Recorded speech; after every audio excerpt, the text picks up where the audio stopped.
As someone who's successfully founded multiple businesses, I cannot overstate how important it is to have a single source of truth for your business, for inventory, for revenue, and on and on. There's an amazing tool called NetSuite that can help you do just that. Visit netsuite.com/SPI to download their KPI checklist for free and support this podcast. If you do find yourself buried in manual work or struggling to have a clear picture of your business, you should know 3 numbers: 37,000, 25, and 1. 37,000, that's the number of businesses which have upgraded to NetSuite by Oracle. Number 25, well, NetSuite turns 25 years old this year.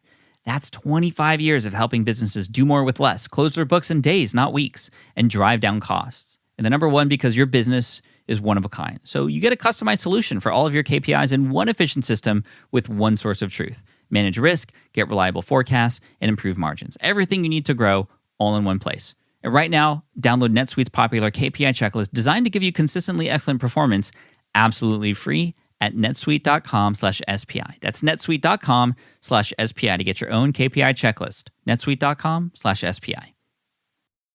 There was once a time when building a website was a massive undertaking and a huge pain, something that you would need to clear your entire schedule for.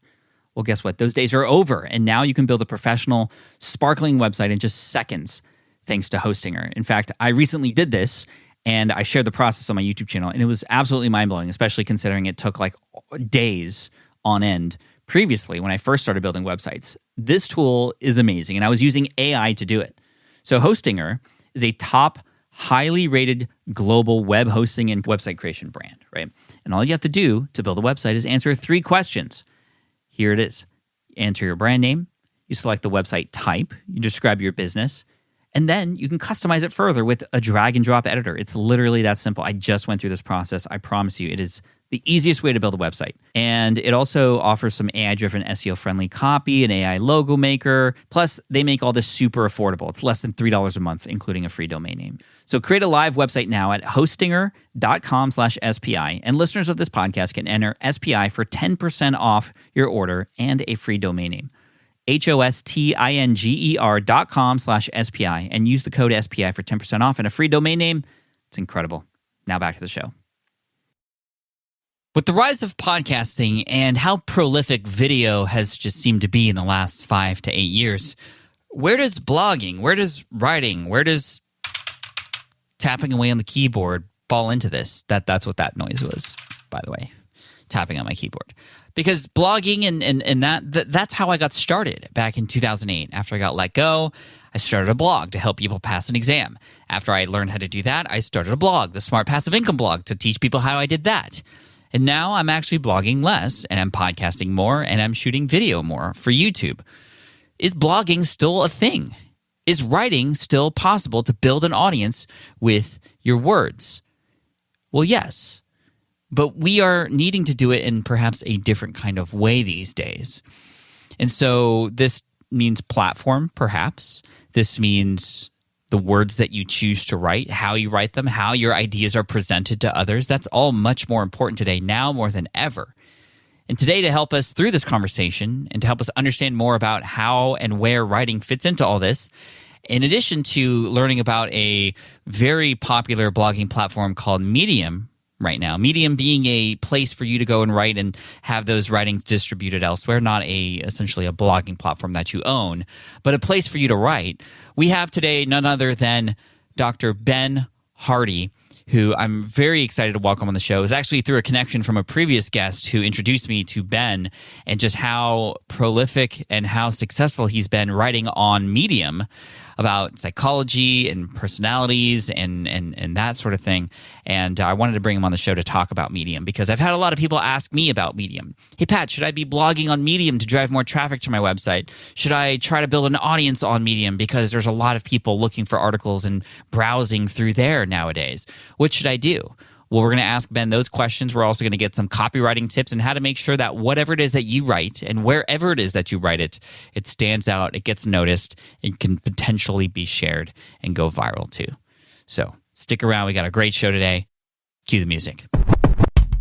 Welcome to the Smart Passive Income Podcast, where it's all about working hard now so you can sit back and reap the benefits later. And now your host. He thinks the SwitchPod business is going to be bigger than anything he's done before. Pat Flynn. Job searches can feel like they're taking forever, a real slog. So stop searching and just match with Indeed. So ditch the busy work, use Indeed for scheduling, screening, messaging so you can connect with candidates faster. Leveraging over 140 million qualifications and preferences every day, Indeed's matching engine is constantly learning from your preferences, so the more you use Indeed, the better it gets. If you want to hire fast, you need to go where the talent is. You can get unparalleled access to job seekers with over 350 million unique visitors globally, according to Indeed data, and an extended reach through Glassdoor. I love how adaptable Indeed is as well, whether you're hiring one person or you need lots for a scalable project, like hiring platform that lets you schedule and interview hundreds of candidates in one day. Like there's no other one that you would want to use. So join more than 3.5 million businesses worldwide that use Indeed to hire great talent fast. And listeners of this show get a $75 sponsored job credit to get your jobs more visibility at Indeed.com/smartpassive. Just go to Indeed.com/smartpassive right now and support our show by saying you heard about Indeed on this podcast. Indeed.com/smartpassive. Terms and conditions apply. Need to hire? You need Indeed. We entrepreneurs are at our desks a lot, so having solid equipment is super important. And a sit-stand desk can make a huge difference, as many folks on our team will attest to. If you haven't tried one yet, this offer from Uplift is for you. Plus, you can support the show at the same time. Visit upliftdesk.com/SPI for 5% off your order. Over 1 million customers have chosen Uplift Desk. Innovative product designs, reasonable pricing, same-day shipping, free accessories with every desk. You can see why they're such a big hit. And did I mention the industry-leading 15-year warranty? And that covers the complete desk, by the way, not just the top or some fine print like that. Moving while you work is just healthier. And Uplift Desk provides a state-of-the-art experience. They're stable, made of very solid materials. There's over 100 desktop choices and customizations available. Just the choices for material for your desk are amazing, all the way from laminate to eco to bamboo to solid wood. If you want to build the workstation of your dreams, I highly recommend checking them out. Go to upliftdesk.com/SPI for 5% off your order. That's UPLIFT desk.com/SPI to get 5% off your entire order. What's up, everybody? Pat Flynn here, and welcome to session 431 of the Smart Passive Income Podcast. My name is Pat Flynn, here to help you make more money, save more time, and help more people too. Really excited for Ben Hardy to come on to tell us more about writing, medium, copywriting tips, what the titles should be like, how the first paragraph ties into everything, just all the things related to writing, because this is Ben's superpower. It's what helped build his platform and his business, and I'm excited to share his story with you too. He's also a father and a family man, and he has a lot of kids in the house, and so I ask him questions about how he's able to manage all that too. So stick around. This is going to be a great one. Here he is, Ben Hardy. Hey, Ben, thanks for coming on the Smart Passive Income Podcast. Thanks so much for being here today. Absolutely, Pat. Big fan. Excited to be here. Well, I'm stoked too, and I have to give a big public shout out to Richie Norton, who's been on the show before. A lot of you might remember Richie. He came on to talk about his book and the power of starting something stupid, as well as he is the co-founder of Product, a team that helped me and Caleb create and invent the SwitchPod. So big shout out to Richie for connecting us today. And so I see that you are known as an organizational psychologist. Can you explain a little bit about what that means and kind of how does this tie into your story a little bit? Yeah, I mean, organizational psychology is a very different form of psychology from, let's just say, clinical or counseling. Mm-hmm. Organizational is very much business psychology. So like studying leadership, teams, training, motivation, productivity. I mean, it's very like, just like the business side of psychology and how to be effective and how leaders can be effective. And, I'm not a traditional organizational psychologist at this point. I got the degree and I enjoyed it and it influences my thinking, but I'm kind of more a writer and entrepreneur of sorts, but it definitely influences what I write about and what I think about. How does it influence? Like what of organizational psychology? I think like a psychologist, Yeah. Yeah. And so how do you feel that's helped you in growing this amazing brand and having this giant email list and all these amazing followers on all kinds of places, including Medium, which is what we're going to get into in just a minute here. But, for those of us who aren't psychologists, you having that superpower, how can you help us understand what is it about being a psychologist that's helped you sort of gain so much momentum?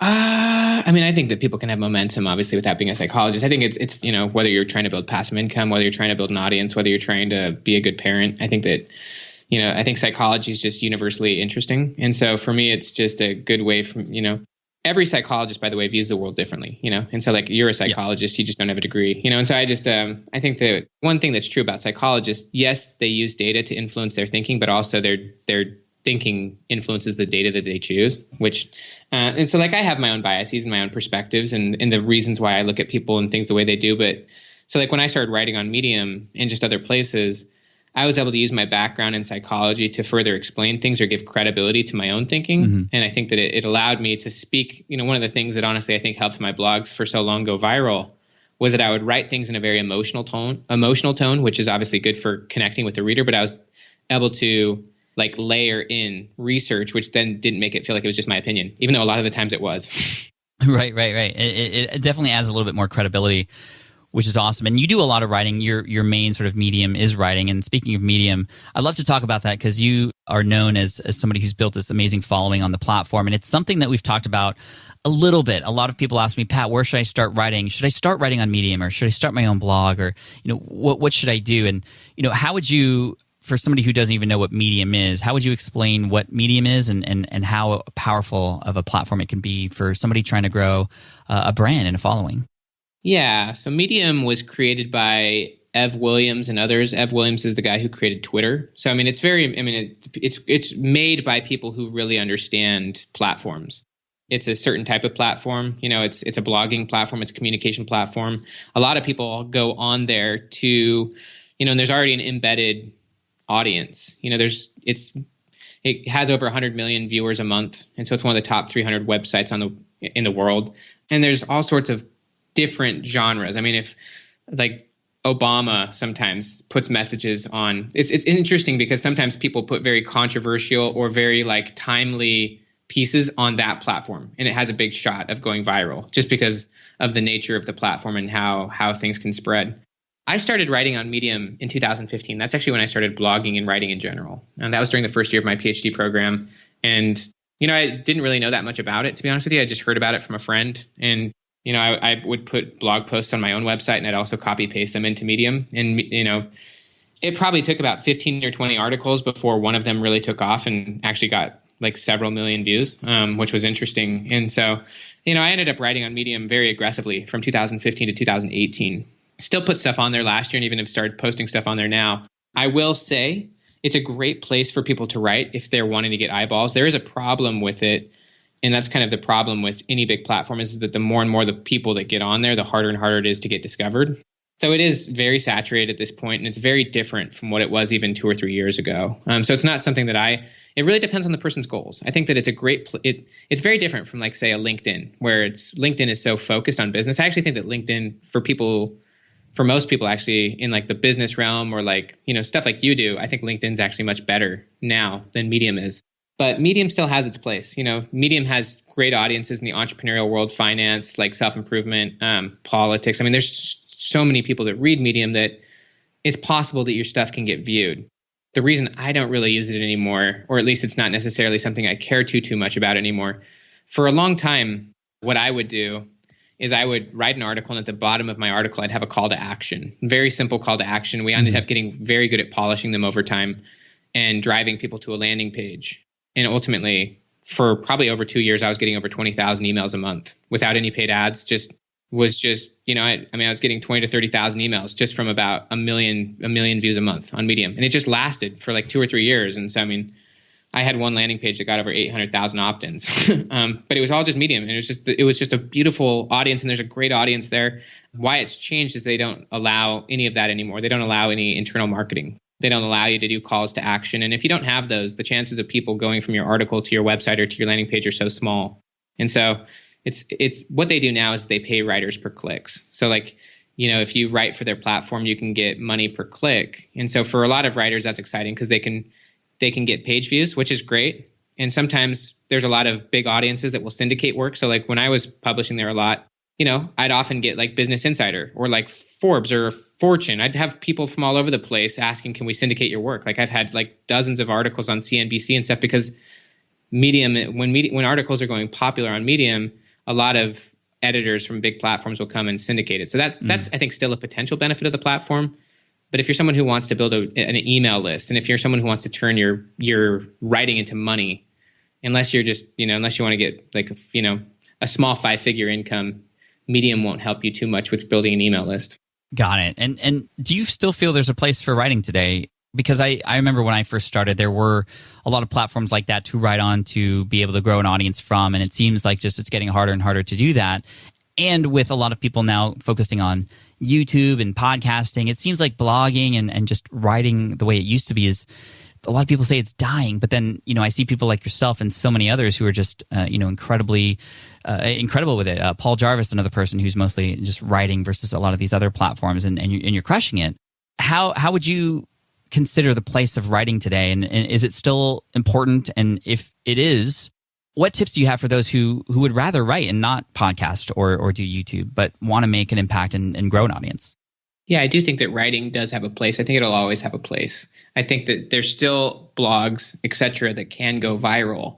I think that, I don't know the rules, for example, I've watched plenty of YouTube videos, and I can see some of the patterns. I haven't studied it from the perspective of a student as far as like how to create a viral video. I more study blogging from that perspective. The rules are probably similar but different as far as how to like create a blog or a podcast, but there are different rules. And so I would say if there's the thing that really helped me was I did have a very tangible goal. I was very committed to becoming a professional writer, which, when I first started, I learned that I needed to get 100,000 emails to get a 6-figure book deal. And so I wrote from that perspective. I took an online course from a guy named John Morrow, and that course taught me how to write viral headlines and how to pitch myself. And so I was not just kind of writing for the sake of writing, although I love it, but I was very much like, I'm going to learn how to write viral stuff. I'm going to learn how to position my work so that it spreads, so that I can get these 100,000 emails or more, so that I can become a professional writer. I was very much like, from a deliberate practice is something that is like, it's kind of the psychology of high performance. It's something that Malcolm Gladwell, popularized as the 10,000 hour rule. But basically what it means is it's not really 10,000 hours. It's just, it's learning for a purpose, and basically what they say is you can't engage in deliberate practice without a very specific future self in mind. And so for me, and so the only reason I bring all that up is I think that blogging, there's huge room for it. And I'm sure there's a blog post literally going off on the internet right now that's getting millions of views, maybe even tens of millions. And so there's space for it. I would just always start with the future self in mind. And it's like, why are you doing this? If it's just to write and you hope to get eyeballs, you probably won't. But it's like, if you're really committed to some specific end, whether it's making money, building an audience, eventually becoming an author, then you're going to have to really learn the other sides of it, which is like how to get emails and like how to get your stuff viewed by millions. And like, those are skills to be learned. They're totally learnable skills. And so I would say anyone listening to this could be someone that could manufacture an article that could get millions of views. And so I think that it's worth trying if that's what you want. And if you're just writing for the sake of writing, you could do that too. But the chances of eyeballs, I think, as you said, are becoming more and more difficult. You had mentioned something that was very important, no matter if you're a blogger or a podcaster or a YouTuber, and you had mentioned the importance of writing headlines. And I think that this is like one of those things. I call it like the first moment of distraction. It's like you could write the best article in the world. If the headline's not great, well, you've missed the opportunity. Can you, through John's work as well, from who you learned from, John, I know Johnny's awesome. What's one or two things that we could all do to just write better headlines? Because I think it's so absolutely important no matter what we're doing. It is honestly a keystone skill. Like, if you want to make money on the internet, this is like a skill that must be learned and something that you have to come around to. I will say just really quickly that one of the things that I did for so long on Medium was that I probably wrote 100 articles, but there came a point where I was literally just recycling them, where like every 6 months I would republish the articles. I'd go through the whole list over and over and over again. And I did learn the importance of headlines even there, because like there would be an article and maybe the first time around it'd get maybe 20,000 views, and I'd tweak the headline and it would go from 20 to 200,000. And so literally the headline made the big difference. But as far as thoughtful strategies, people still love list articles. List articles just do well, and they're a great way to organize an article. So, my first major popular article was 8 things every person should do before 8 a.m. I mean, obviously a popular topic, but 8 before 8, 2 8s. It's just like your mind can capture it.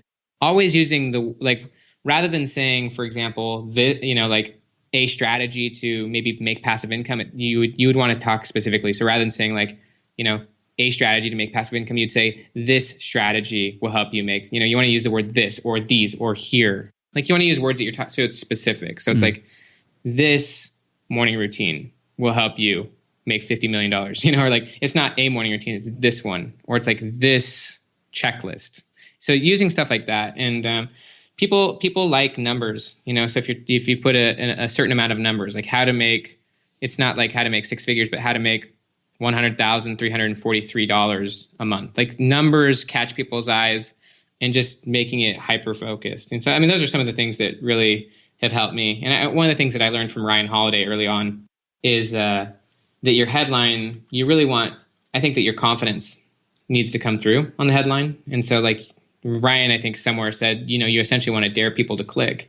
And obviously if you're someone who loves what you're doing as far as the content and you love your audience, you're not going to just try to throw out, garbage media with good headlines. You want to blow people's mind once they get in, but at the same time, you do need to be bold with the headline, so that, or because of the nature of just the millions of headlines that people are exposed to, you need to capture that attention and then bring them in. And then as far as once they get in there, how do you keep people in there? Because I think, the headlines leads to the first paragraph, right, or the first sentence. Yep. And then from there, it's a whole train of just this journey.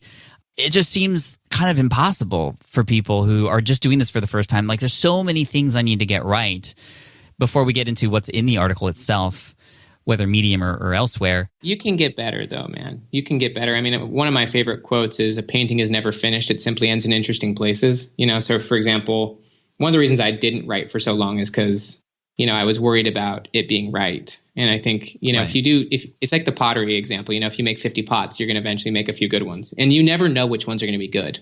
And so I think it's okay. Deliberate practice is called practice, so I think it's okay if you wrote 50 blog posts, some of them would be good. But you're right. So basically when someone opens the blog post, usually either they read the first paragraph or they scan it for the structure. This is why structure matters so much. If it's like a list article, before they even read it, they're probably going to just scan through and read the bullets. It's like, what are the 5 ways to make income? They're going to read the subheads before they even discern if they're going to take the time. And so how you structure the article is actually the second most important part. The headline's the most important part. The second thing is structuring it in a way so it feels easy, so giving away the beautiful answers at the front, and then they'll decide if they want to read it or not. And so I think having, subheadings are essentially headlines in and of themselves. They've got to be interesting topics, obviously useful topics, strategic topics in the case of, self-help literature, whether that's mindset stuff or whether that's income stuff. But,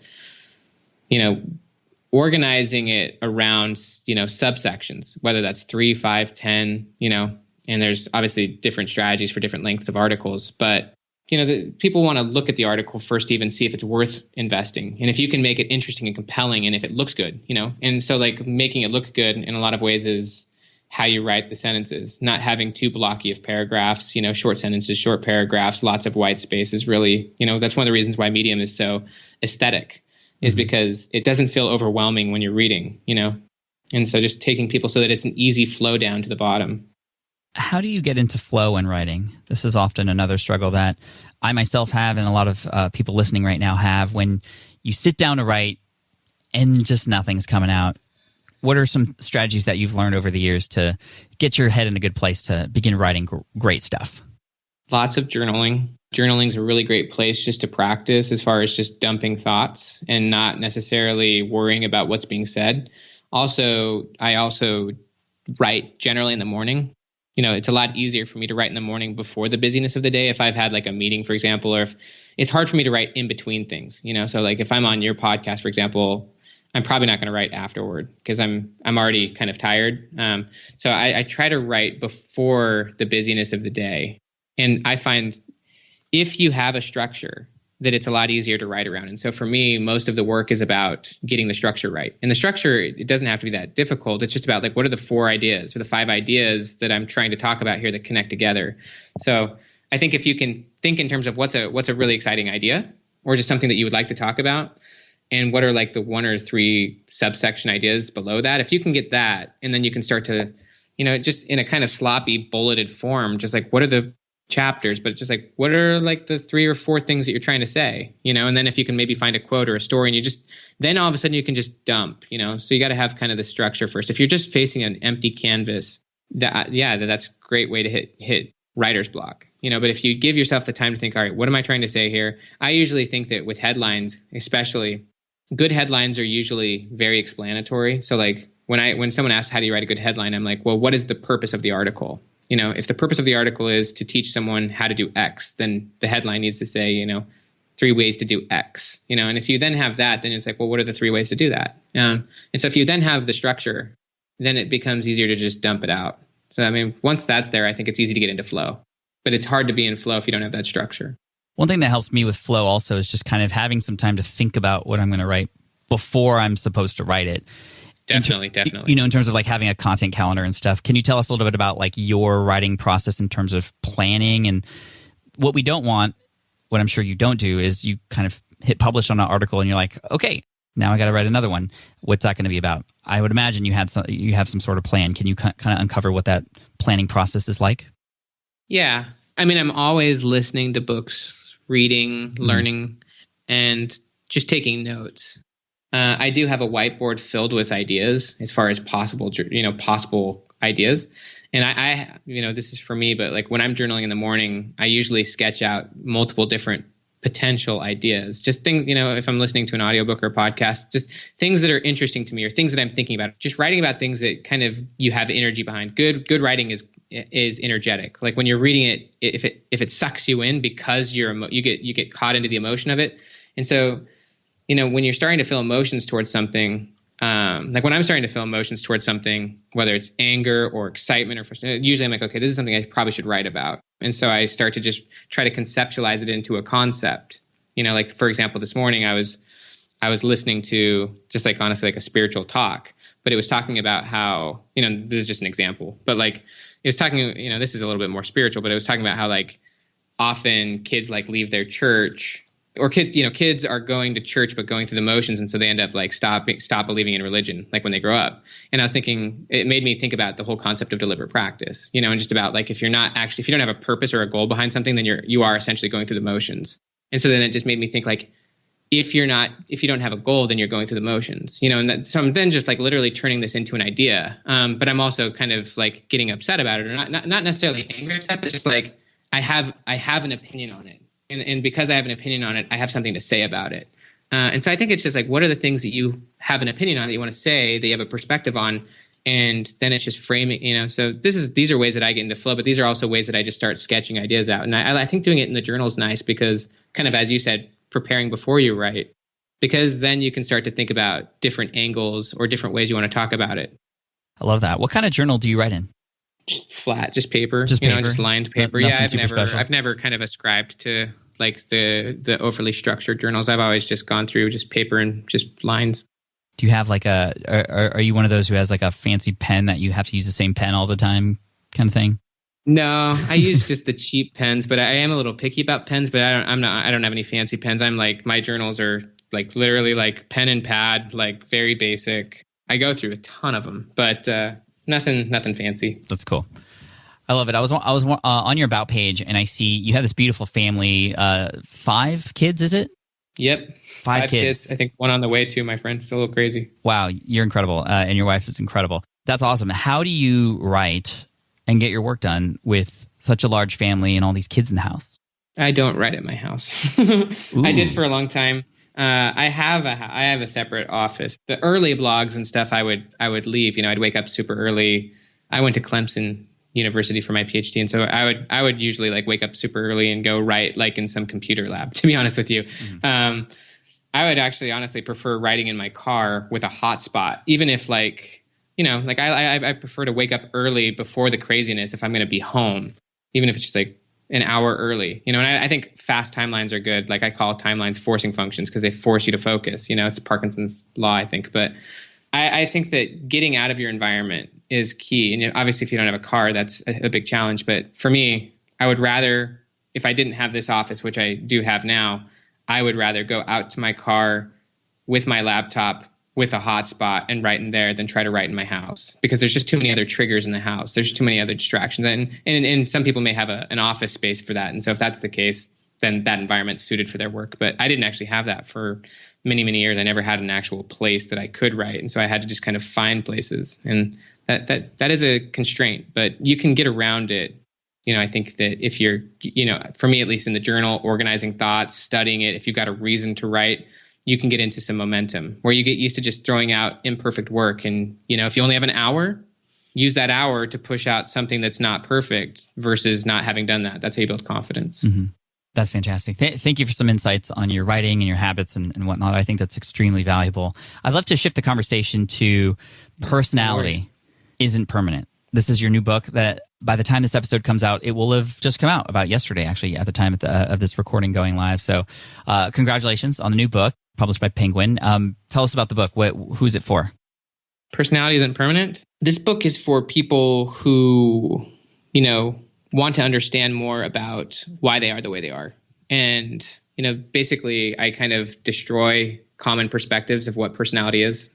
Pop culture views of personality are very different from the research over the last 50 years. This book kind of shreds tests like Myers and Briggs and just kind of explains why those lead to a fixed mindset. And really, this is a book about people who want to become who they want to be. There's a lot of really cool research on future self and about how to become that. And so I just wanted to provide a more useful perspective of personality, since it's such a broad, popular topic, mm-hmm. and just kind of show from a science perspective, but also I think more from a common sense perspective, why some of the more traditional views can be limiting. Well, I'm a big fan of actually, and I've used quite a bit, the Enneagram, which I know you also mentioned there too, which is another one of those sort of pop culture sort of tests that one could take to understand more about themselves. And I think you're right. It does definitely, like, I'm a 3 in Enneagram, and that's like what I associate with, but I've never questioned, well, could I be another number or could I be something else? How do you, using science, sort of allow us and give us the freedom to potentially, get rid of these self-limiting beliefs perhaps, or getting out of who we think we are based on a lot of these popularized tests? Well, I guess I'll just ask you, do you think that you're the exact same person you were 5 years ago? No. I think I think I had parts of who I am now in there, and I've just sort of leaned into more of who I think I know I am. So you think you're pretty similar, pretty much the same guy? Pretty similar, but definitely, I don't know if you want to call it more mature, grown up, or more confident, but if you were to ask me about who I was 10 years ago before I got laid off and before I sort of had this opportunity to create all my business, yeah, you're actually right. I would have been somebody who I would have thought was completely different, not sort of confident, not seeking recognition and feeling worthiness from serving others. That's not who I was before, or at least I don't think I was. Yeah, I mean, for example, if I didn't know who Pat Flynn was, and if I met the version of you 10 years ago, had a conversation with you, and let's just say you guys didn't look the same. Okay. And then I met you and had a conversation with current Pat Flynn, like, would I think that they're the exact same person? Probably not. Maybe not. Probably not. No. I mean, I've also, like, this makes me think of friends who used to be friends who aren't friends because something in their life has changed them. They weren't who they were before, or why I was attracted to them. It's interesting. So there's a lot of really cool research from a guy named Daniel Gilbert. Daniel Gilbert, he actually gave a TED Talk called The Psychology of Your Future Self. He's been studying personality development over time. And basically what he does is he asks people to, basically see if they're the exact same person, same preferences, same interests, same situation, same habits, same views as who they were 10 years ago. Say, no, not really. Are you going to be the same person in 10 years as you are today? And even for people who have undergone big change, the general consensus is that the change in the future is going to be less than the change has been in the past.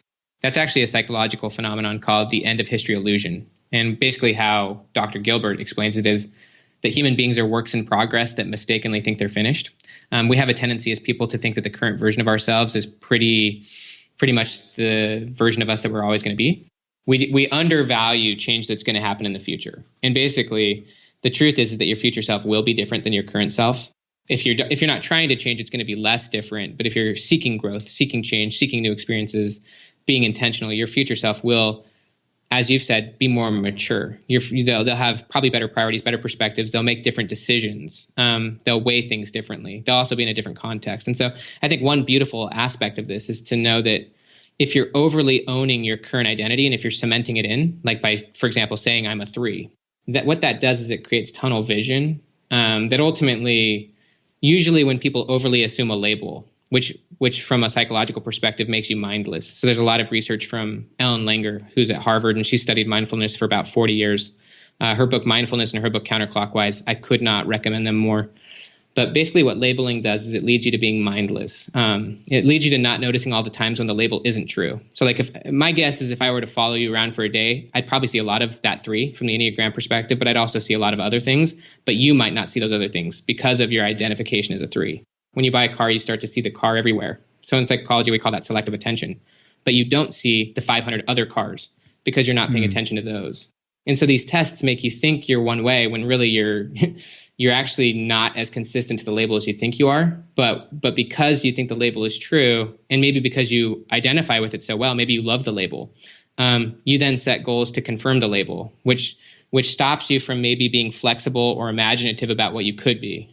So they ultimately, overly labeling yourself creates a fixed mindset about your identity, stops you from potentially seeing yourself in different ways or pursuing things that may be different than what you currently are right now. And your identity is really just a view. We don't see the world as it is, we see it as we are.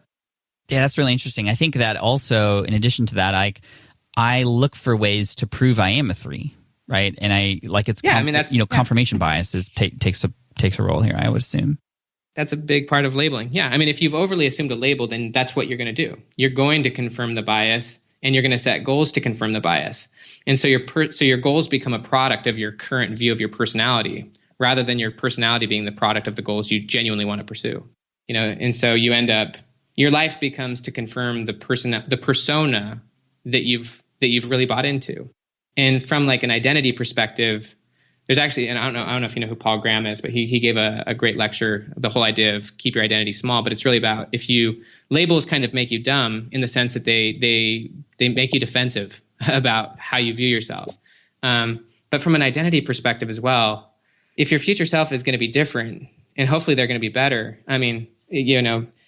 basically the idea is 2 things. One is your future self can be intentionally designed. And in fact, if you don't, then you can't make adequate decisions here and now. So like if you don't know who you're going to be or who you want to be, then it doesn't really matter what you do today because none of the decisions you make here and now matter. So Hal Hershfield, he's at UCLA. He studied basically the relationship between having an imagined future self and how that influences your decision making here and now. And, viewing your future self as a different version of you, a different person, not you, but they're a different person who would do things differently, and making decisions based on that allows you to make better decisions here and now.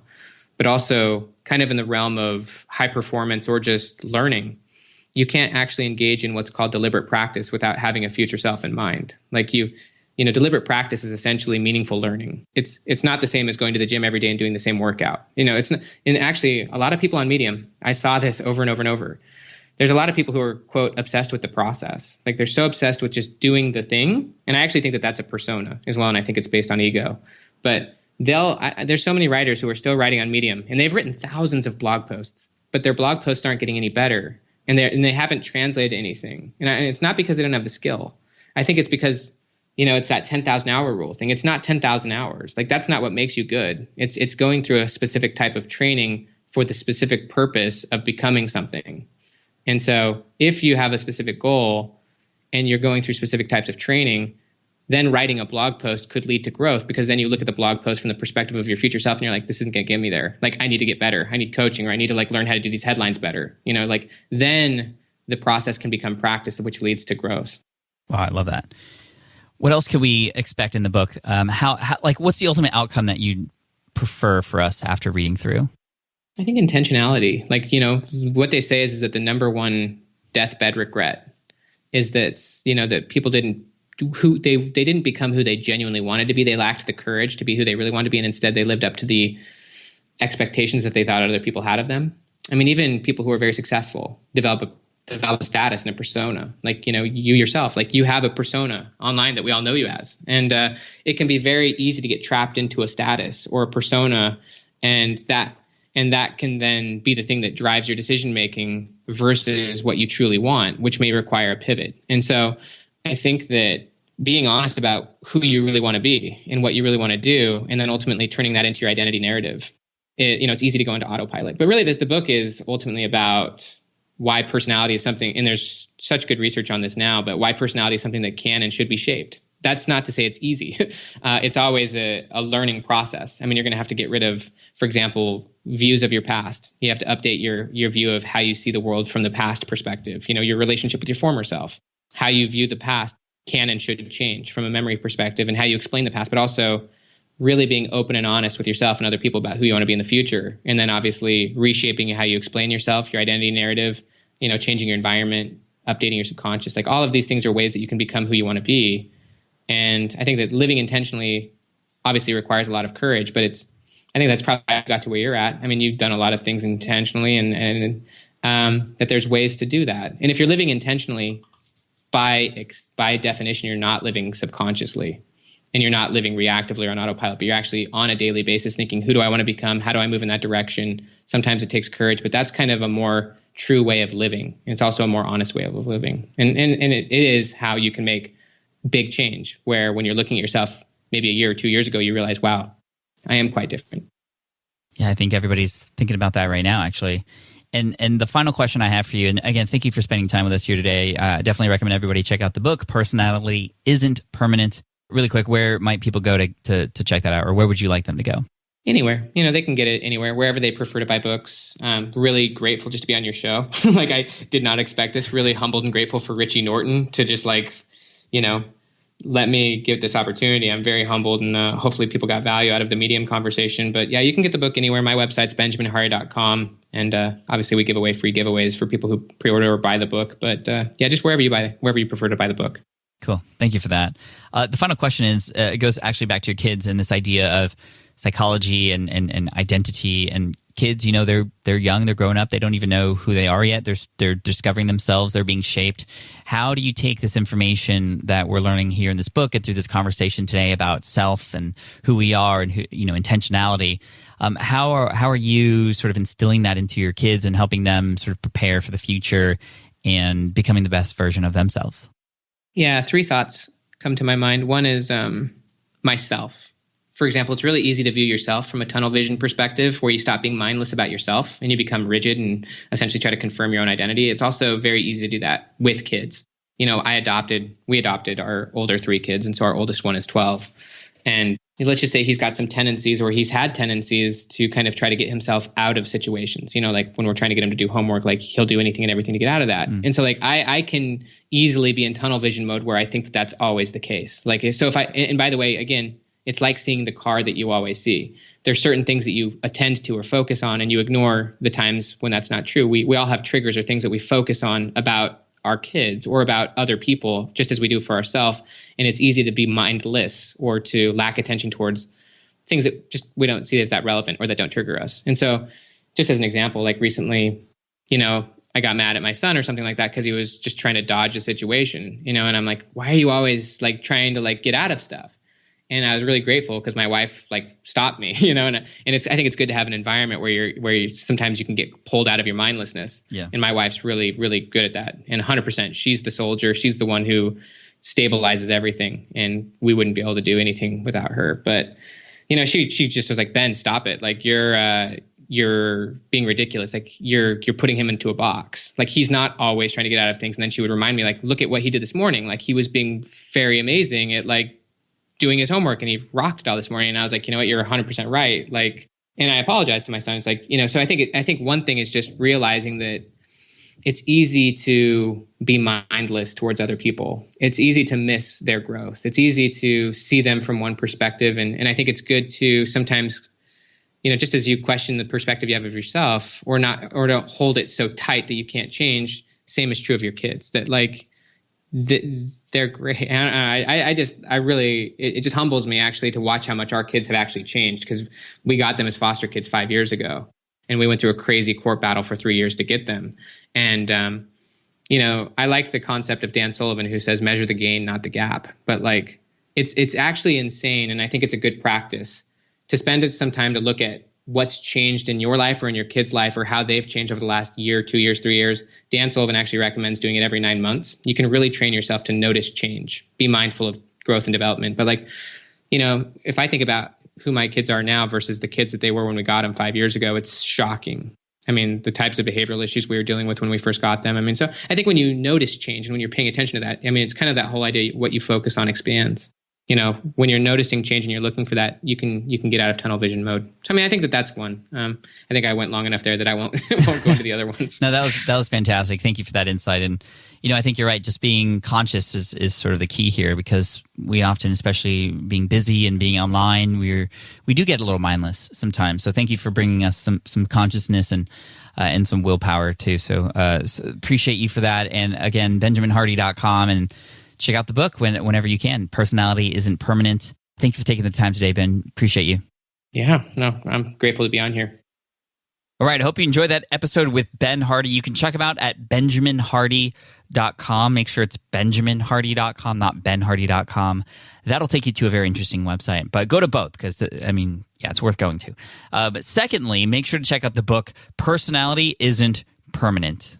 A very interesting discussion about that, because I've gotten really into, like you heard in the episode, the Enneagram. And this sort of counters the idea that you just are a certain way. But I love the way he challenged me there. It was great, and definitely a well worthwhile to at least explore this a little bit more. So thank you, Ben. I appreciate you for coming on. Thank you for listening all the way through, and I'm excited to share more with you coming up in the upcoming weeks here. Next week, we got another great episode coming your way, so make sure you hit that subscribe button so you make sure you don't miss that.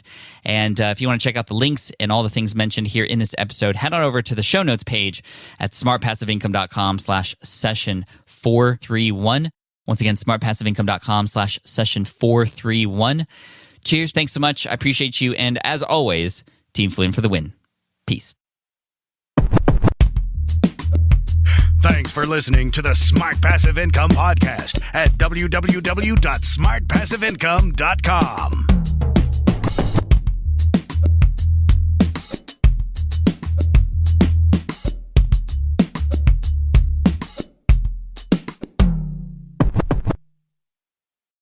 Starting a business can feel daunting and confusing, but it doesn't have to be. That's why Terry Rice started the Launch Your Business podcast, another awesome show from the Entrepreneur Podcast Network.